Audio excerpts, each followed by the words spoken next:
How do you go about financing your property deals? My name is Alasdair Cunningham. Welcome to this week's show. I'm a property entrepreneur, property investor from the UK. I'm going to talk to you about the three main ways that you can finance property deals here in the UK, particularly talking about the Buy Refurbish Refinance strategy. If you are not already subscribed to this channel, hit subscribe, get subscribed now. Also, make sure you turn on your notifications and then you will never ever miss an upload. Okay, so this is going to be a fairly quick video. Number one, financing options. Let's get rid of the red, use blue. The absolute preferred method is cash.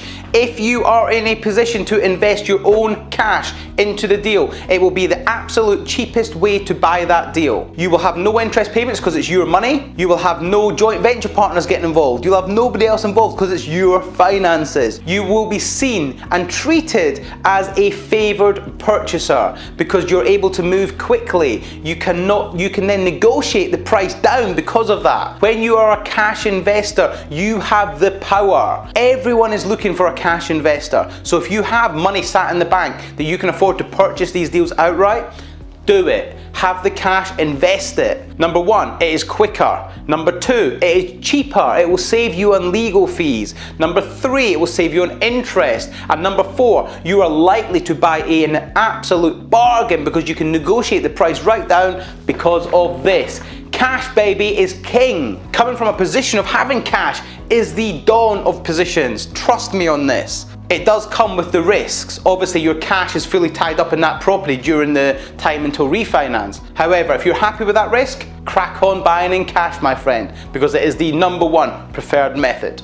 Number two, you could go down the route of getting a joint venture loan or a joint venture partner into the deal. So you could either bring somebody in to become a partner in the deal and you both do it 50-50, or you borrow the money off them. Now, this is not going to be for everybody. This is not going to be for people that are just starting out, really, because people have to know you, like you, and trust you. Nobody is going to just lend you money because you put a Facebook advert out saying, hey, I need to borrow £10,000 or £20,000, I'll give you 10% interest. Like, it doesn't happen. Joint venture loans come from knowing people and building rapport with people. Time. That will take time. I've raised money using joint venture loans before by giving them a return on their investment. But that's not come from a Facebook ad saying, hey, I need to borrow £45,000, can you lend it to me? It's come from knowing them, building up a rapport, getting that relationship and presenting them an offer that they are wanting to get involved in. The other option is to have a joint venture partner, somebody that comes in and you buy the deal together. I'm doing a deal like that at the minute with Ricky Mandel. We're buying a deal together. We're both putting equal money in,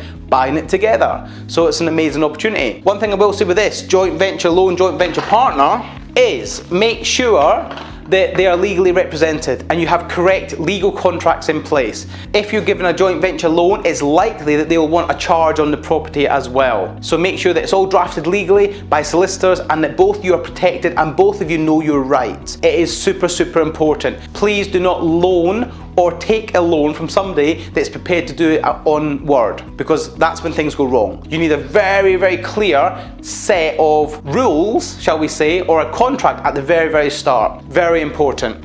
Okay, number three, bridging finance. Now, bridging finance is essentially a short-term, high-interest loan. Yeah, short-term, high-interest loan. You heard me right. However, the fees associated with bridging finance are a lot. Let me get a form. Now, let me just talk to you about the costs involved in bridging finance. This is for one I'm doing at the minute. Interest. If I run it for the full term, £12,000. Setup fee or facility fee, £3,300. Insurance, £559. Chaps payment, £35. Legal fees, £1,500. I could go on. As you can see, the fees are expensive for it. The benefit to bridging loans are they're much easier to get than a standard buy-to-let. They factor in the property a lot more than they do yourself. However, you still have to have good credit. You still have to not be in any mortgage arrears. You can't be bankrupt, or you can't be blacklisted by any mortgage company. So there's still criteria that you have to meet as the borrower, but the criteria is far less than, say, a conventional mortgage mortgage, but it comes at a price. The price is high interest. The price is like ridiculously high interest if you go over your term. I talked about it in a video done the other week. Bridging is great because you can organize it quickly, you can organize it. Bridging is fantastic when used properly, but do understand the risks associated and the costs associated. Honestly, very, very high. The good thing nowadays is the bridging market has opened up. So as a result, there's far much more competition out there, and that's driving the prices down a lot. So these are the 3 preferred methods of buying a buy, refurbish, refinance project, knowing that you're going to be able to refinance in a matter of months sometimes onto a buy to let product. So option number 4 would just be a buy to let mortgage.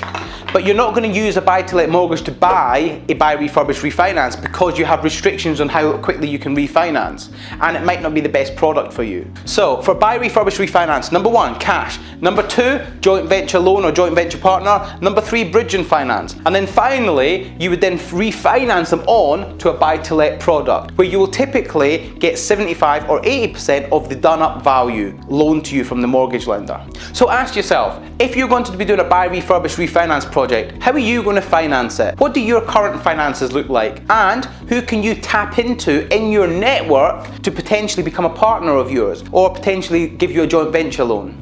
Now obviously there's risks associated with this that you need to make them very aware of and you need to be aware of. There's legal contracts, legal costs that have to be paid for. And then you have also the FCA regulation regarding sophisticated investors you have to worry about. So you have to be very, very conscious and aware of what the law is regarding this, and you have to be aware that you're doing the right thing. Guys, I hope you found that useful. My name's Alasdair Cunningham. If you have found it useful, let me know in the comments below. Make sure you get subscribed and I'll catch you next time.